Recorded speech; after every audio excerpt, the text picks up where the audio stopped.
There are, of course, huge constitutional boxes that need to be ticked at the moment as well. Let's speak to Andy Bale, our political editor, who's live at Westminster. And Andy, talking about those constitutional moments, we saw one of those today where the new Prime Minister meets the new King.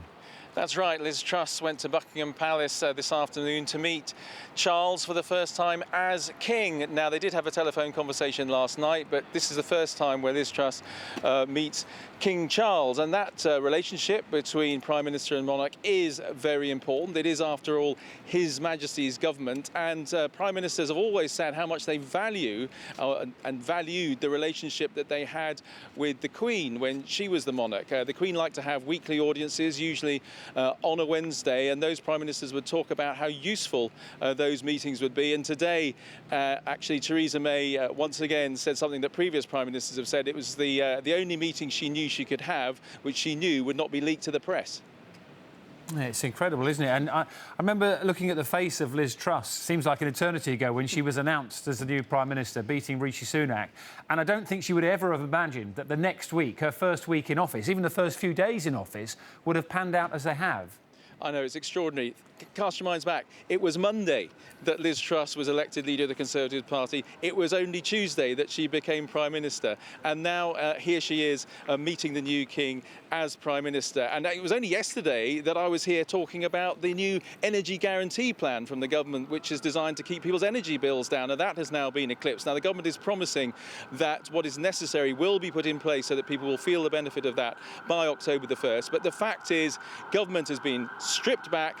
And, well, today there's been a very different agenda for MPs. There hasn't been a moment like this in 70 years.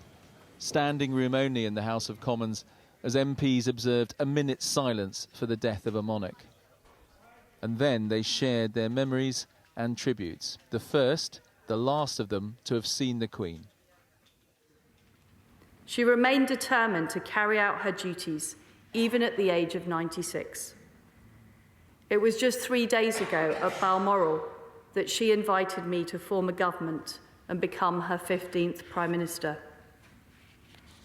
Again, she generously shared with me her deep experience of government, even in those last days. Everyone who met her will remember the moment. They will speak of it for the rest of their lives. This was a moment for unity across the political parties. We must always remember one of the great lessons of our Queen's reign, that we are always better when we rise above the petty, the trivial, the day-to-day, to focus on the things that really matter, the things that unite us, rather than those which divide us. The Queen held a weekly audience with her Prime Ministers, as the most recently departed one remembered.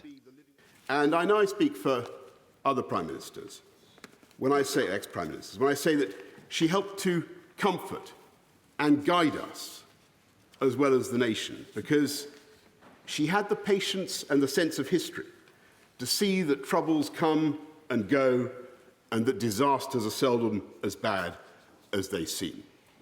And it was that indomitability, that humour, that work ethic and that sense of history which together made her Elizabeth the Great. Another former Prime Minister shared a memory of helping with a picnic at Balmoral. I picked up some cheese, put it on a plate and was transferring it to the table. The cheese fell on the floor. I had a split-second decision to make.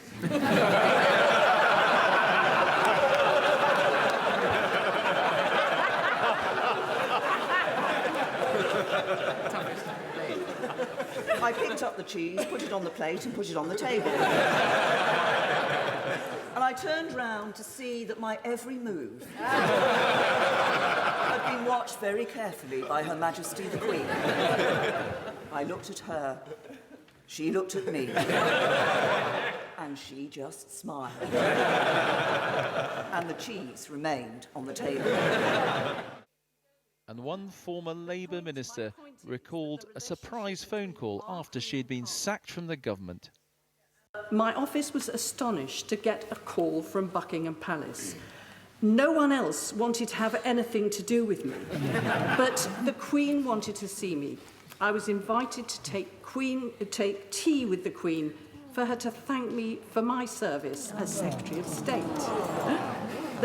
My point is that the relationship between our Queen and Parliament and our Queen and government was never just on paper, but was always active and always encouraging. We're used to this being a place of noise and division. Today, it was one of quiet and unity. Andy Bell, 5 News.